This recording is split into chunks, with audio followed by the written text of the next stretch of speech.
Shalom Bapak Ibu sekalian yang dikasih Tuhan, kita bertemu lagi dengan Renungan Harian GKI Kebonjati bersama saya Pendeta Agus Gunawan.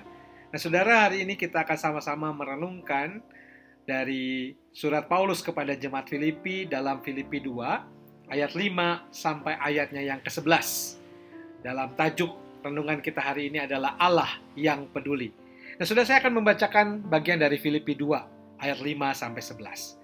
Hendaklah kamu dalam hidupmu bersama menaruh pikiran dan perasaan yang terdapat juga dalam Kristus Yesus, yang walaupun dalam rupa Allah, tidak menganggap kesetaraan dengan Allah itu sebagai milik yang harus dipertahankan, melainkan telah mengosongkan dirinya sendiri dan mengambil rupa seorang hamba, dan menjadi sama dengan manusia.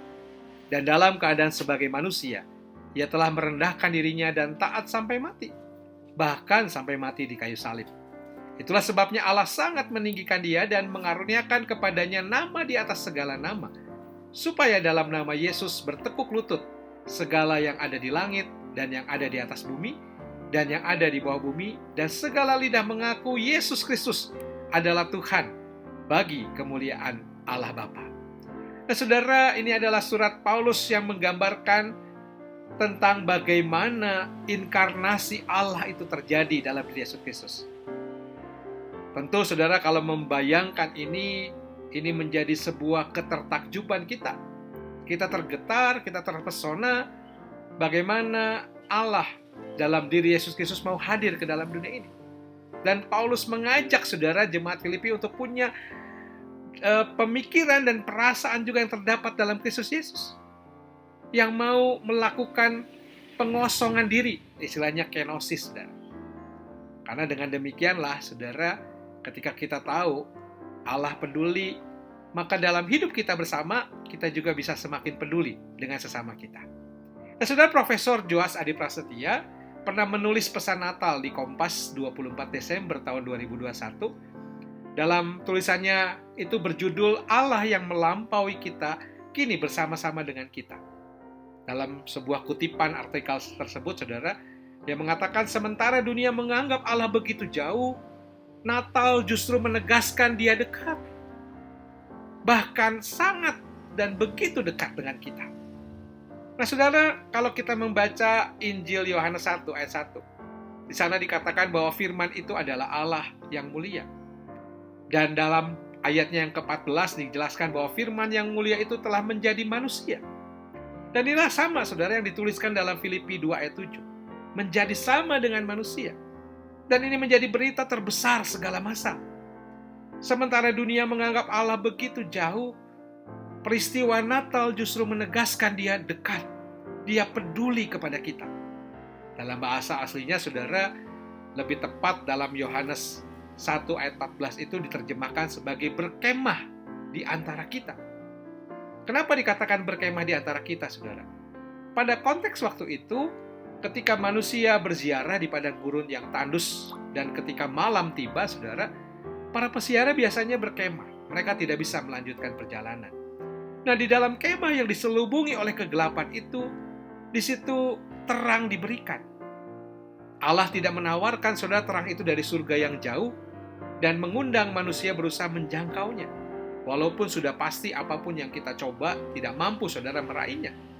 Namun dalam gambaran itu terang inilah yang kemudian turun, menerobos pekatnya dosa dan memasuki tenda kehidupan kita. Dengan demikian, saudara, Natal bukan hanya sekedar selebrasi, tetapi mengingatkan kita mengenai hidup yang penuh esensi.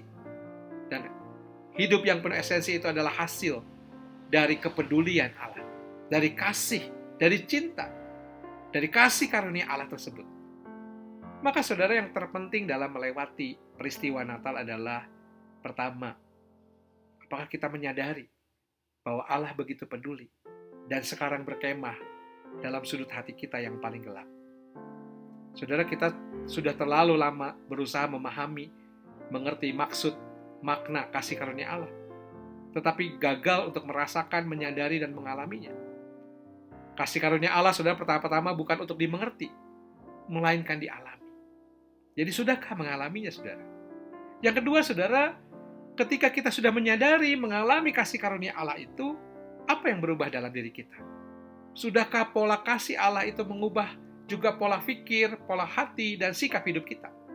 Maka itu saudara, kesaksian Paulus itu menjelaskan dengan gamblang bahwa Allah bukanlah Allah yang jauh, dan dari kejauhan justru memaksa manusia bergumul sendiri dengan dosa dan kegelapan.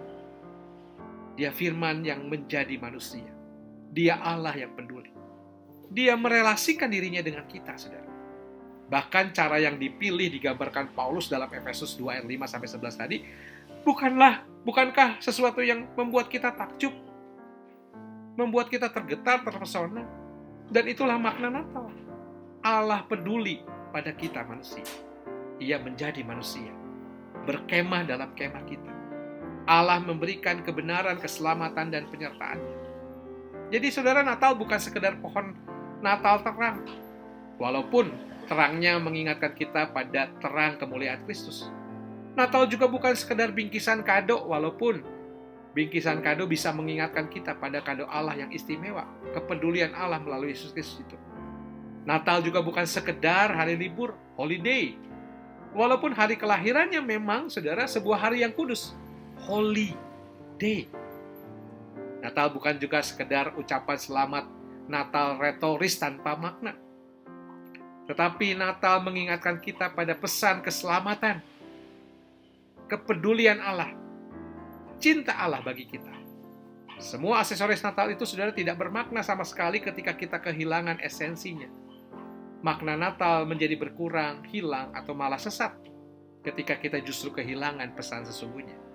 Allah, firman itu, telah menjadi manusia. Dia berkemah di antara kita. Dan itu menunjukkan betapa Allah peduli pada kita. Undangan Tuhan dalam peristiwa Natal ini, maukah kita juga peduli dengan sesama kita? Tuhan memberkati kita. Amin.